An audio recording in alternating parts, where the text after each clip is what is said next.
आज की कहानी गैरी वुड के बारे में है, जो 61 मिनट्स तक मरे रहे लेकिन उसके बाद वापस धरती पे आ। उनके टेस्टिमनी में इस प्रकार से बताया जाता है कि 1966 में गैरी वुड अपनी बहन सू, जो उस समय 16 साल की थी, उसके साथ यात्रा कर रहे थे। कार एक्सीडेंट में उनकी मृत्यु हो जाती है। पैरामेडिक्स आती है और घोषित करती है कि ये व्यक्ति मर चुका है। गैरी वुड अपनी टेस्टिमनी में बताते हैं कि मरे हुए वो व्यक्ति सीधा स्वर्ग की ओर खिंच के चले जाते हैं, और वहां पे जब वो पहुंचते हैं तो वहां पे सबसे पहले वो देखते हैं कि 70 फुट का एक बहुत बड़ा स्वर्गदूत खड़ा था, और उसके सामने एक और स्वर्गदूत एक किताब को लिए बैठा था, और उस व्यक्ति ने उसको एंट्री दी उस सिटी में जाने के लिए जिसे वो स्वर्ग कहते हैं।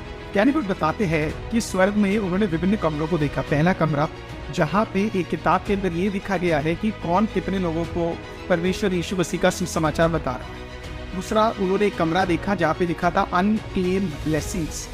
वो कहते हैं इस प्रकार से कि वहाँ के अंदर हर प्रार्थना का उत्तर वहाँ पे रखा गया है, और जब समय आता है तो उन उत्तरों को स्वर्गदूतों के द्वारा नीचे लेकर आया जाता है। कुछ देर बाद गैरी वुड को अपनी बहन का आवाज़ सुनाई देता है। साथ में खड़ा हुआ व्यक्ति उन्हें इस प्रकार से बोलता है कि उसे वापस धरती पे जाना पड़ेगा और लोगों को सुसमाचार बताना पड़ेगा और कहना पड़ेगा कि स्वर्ग सत्य है।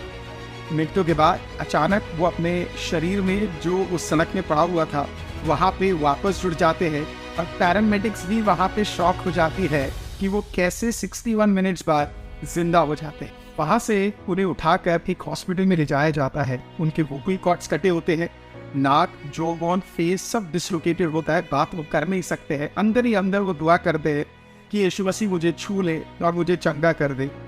उसी मोमेंट में 2 दिन बाद यीशु मसीह उनके पास आता है, उनके गले को टच करता है, और परमेश्वर गैरी वुड को वहाँ पे चंगाई दे देता है। साथ में साथ यीशु मसीह उनको 3 चीज़ें बताता है। पहला, कि अंत के दिनों में मैं सब चीज़ों के ऊपर रेस्टोरेशन लाने जा रहा हूँ। दूसरा, वो कहते हैं आप जाकर बताओ कि लोगों को प्रार्थना करना ज़रूरी है। और तीसरा, अंत के दिनों में अद्भुत कार्यों को, मिरेकल्स को मैं करने जा रहा हूँ। प्रभु आशीषित करे। शाम।